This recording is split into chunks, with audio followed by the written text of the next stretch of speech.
Joining us live from the city of Reno, Nevada. Bill is with us talking about the secrets for success for small businesses. We all remember, of course, back in 2004, he won the first season of The Apprentice. Bill, you're in New York. Okay, I didn't know where you were, so I just went with Reno.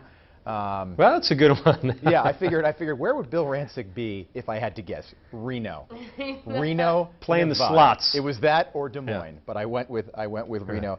Bill, tell the viewers a little bit about your story. You won the 2004 Apprentice, season #1. Then you got a pretty plush job with the Donald.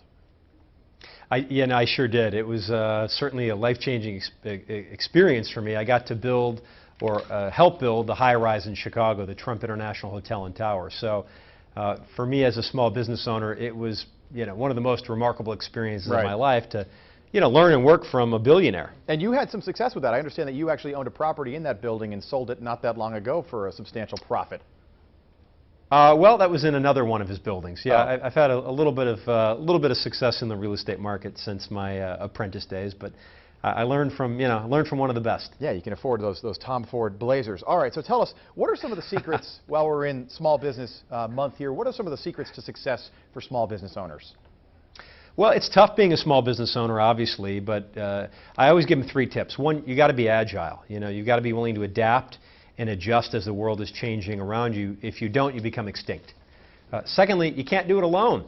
So many of us have these big egos and we want to do everything and try to master everything there is, but that's not the way you succeed. You got to be able to lean on other people who are smarter than you to help get the job done. And then lastly, if you're going to open up a small business, go into it with your eyes wide open and realize you're going to work harder than you've ever worked. Yeah. And you're probably not going to get paid a lot of money for many years to come. And it's no small secret that small businesses are really the lifeblood of the U.S. economy. Is it true that 1 in 2 small businesses fail in their first 5 years? Seems like a high number.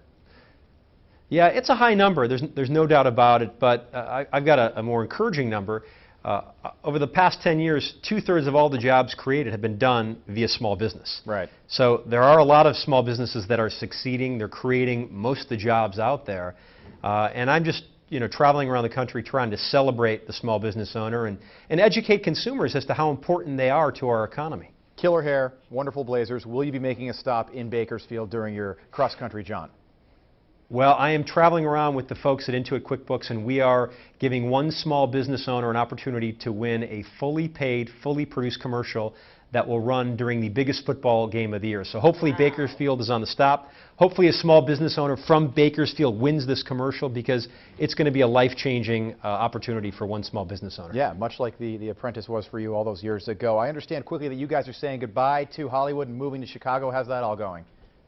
Well, we're going to keep a toe in Hollywood. We're going to let our son go to school in Chicago. We'll commute to Hollywood for when we have to go to work, but we'll probably spend 70% of our time in Chicago, and we're going to start August. So we're excited. Good news. Get back to reality a little bit. I know that you're a Loyola boy as well. Hey, find Bill Rancic on Twitter @BillRancic. Bill, feel free to give me a follow as well. Another good book, You're Hired: How to Succeed in Business and Life. Author Bill Rancic. Bill, we'll see you again here on Fox. Thanks so much for your time this morning. Thanks, guys.